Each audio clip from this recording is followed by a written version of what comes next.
Nous avons tous en tête les horreurs, n'est-ce pas, de la dernière guerre. Puissent ces horreurs et puissent les erreurs du passé jamais ne se reproduire.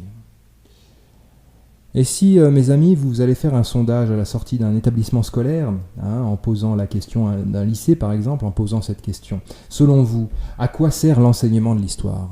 Eh bien, il y a fort à parier que vous obtiendrez cette réponse de la part de ce peuple de jeunes, dociles et bien dressés. Il est évident que c'est pour que les erreurs du passé ne se reproduisent pas. Ah oui.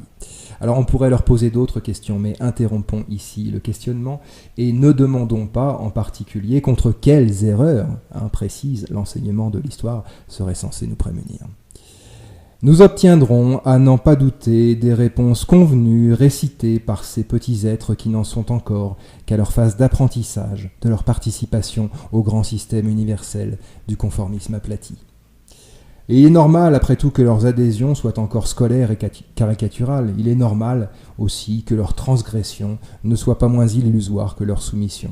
Eh oui, combien parmi eux croient vivre une expérience spéciale, particulière, en allant fumer du cannabis ? Pauvres mots, mais il leur reste tellement de chemin à parcourir. Eh oui, en tout cas, puissent les erreurs du passé jamais ne se reproduire.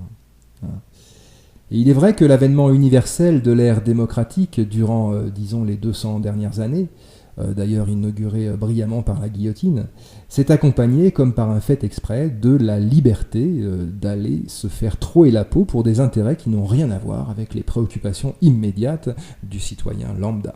Oui, le XXe siècle, vous le savez, c'est bien connu, a battu tous les records en termes de massification des massacres. Alors, certes oui, si cela pouvait ne pas se reproduire, ce serait peut-être bien, n'est-ce pas ?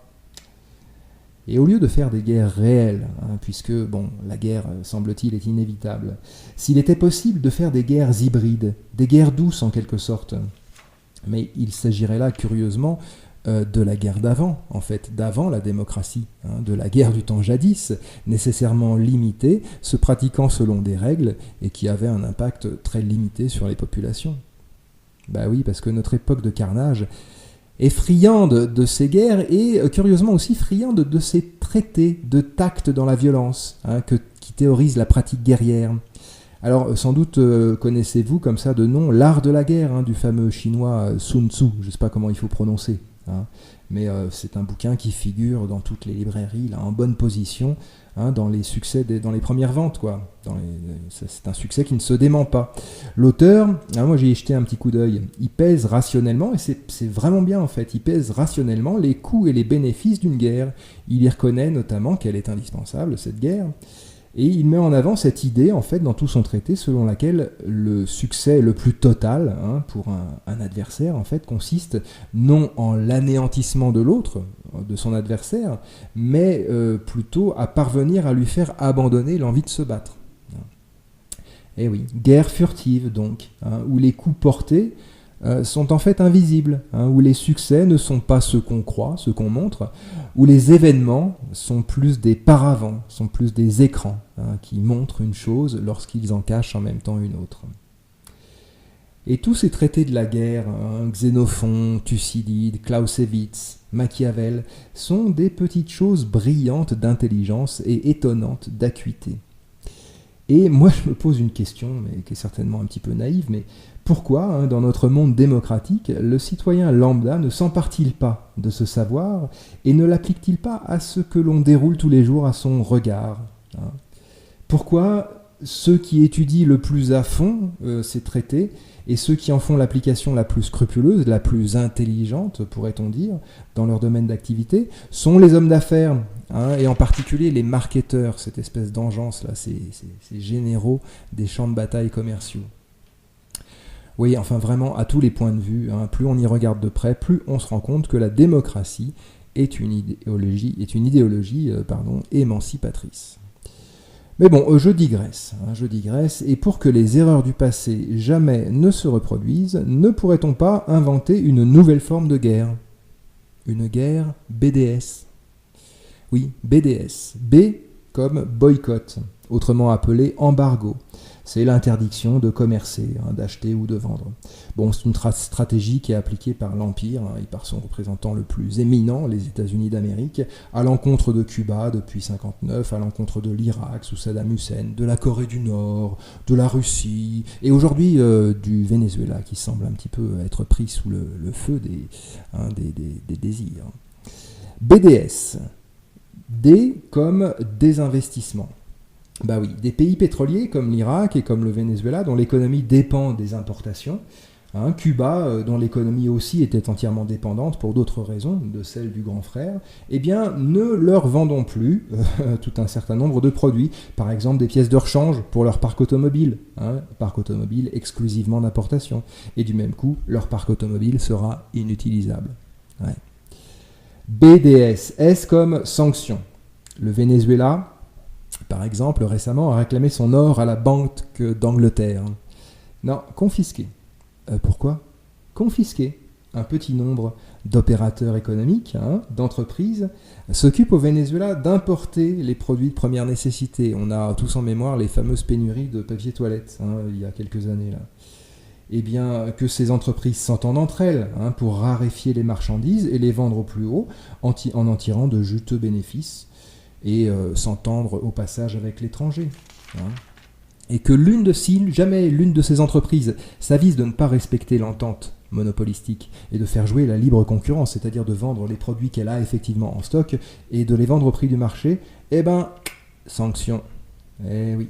Saisie de ses avoirs, gel de ses comptes en banque, sous des prétextes fallacieux que les médias se chargent de relayer et de diffuser sous forme d'atteintes insupportables aux droits de l'homme. BDS, oui, c'est la guerre soft, c'est le nœud coulant délicieux qui tarit la respiration d'un pays. Iran, Corée du Nord, Russie, Cuba, Venezuela, que sais-je encore, la liste est longue, l'apartheid, l'Afrique du Sud aussi en son temps. J'ai oublié quelque chose ? Quoi ? La Palestine, c'est quoi ça, la Palestine ? C'est un pays ? Sans déconner. Ah ouais ! Ah, la Palestine, ah ça y est, ça me revient. Mais non, mais pas la Palestine c'est pas pareil. Et pourquoi c'est pas pareil ? C'est parce que c'est différent. Mais me demandez pas pourquoi c'est différent. Moi, on m'a juste appris qu'il ne fallait pas que les erreurs du passé se répètent, c'est tout ce que je sais. Alors bon, moi, quand je dis ça, voilà, j'ai bon, c'est ça, ça y est, c'est fait maintenant. Je peux aller fumer mon joint tranquillement, sans blague alors. On est dans un pays libre ou quoi, là ? Alors, le droit au blasphème. BDS, mes chers amis, au cas où vous ne le sauriez pas, ça signifie boycott, désinvestissement, sanction. Et c'est une initiative lancée alors, à la fois par les États-Unis sur tous les pays qui leur déplaisent, qu'ils appellent voyous, mais c'est aussi une initiative lancée par la société civile contre la politique un tantinet inique, un tout petit peu meurtrière et vaguement génocidaire de l'État sioniste. Ouais. Ce mouvement BDS est public et s'occupe d'informer les consommateurs sur la provenance et le mode de production de certains produits, sur les relations de certaines sociétés avec certaines autres sociétés domiciliées dans l'entité sioniste. Alors ce mouvement s'occupe d'organiser des campagnes d'information et de pression afin de contraindre l'entité sioniste à réviser sa politique. Et ce, par les moyens non violents de la guerre hybride afin que les erreurs du passé jamais ne se reproduisent. Voilà. Bon, alors si vous voulez que ça cesse, si vous voulez que ça change, si vous en avez assez de l'impunité des assassins, de l'arrogance des terroristes d'État, de l'insolence du pouvoir, vous n'avez qu'une chose à faire, c'est de les taper au portefeuille. C'est plus soft et bien plus efficace que n'importe quelle action de lutte armée. Cessez de nourrir le monstre, comme disait Étienne de la Boétie, et vous le verrez, de lui-même, tomber bas et fondre. bdsmovement.net, bdsmovement.net, c'est le site de la guerre hybride, boycott économique, boycott universitaire, et bien sûr, évidemment, boycott culturel, sachant ce que vous savez déjà, à savoir et en substance que la culture, c'est de la miel.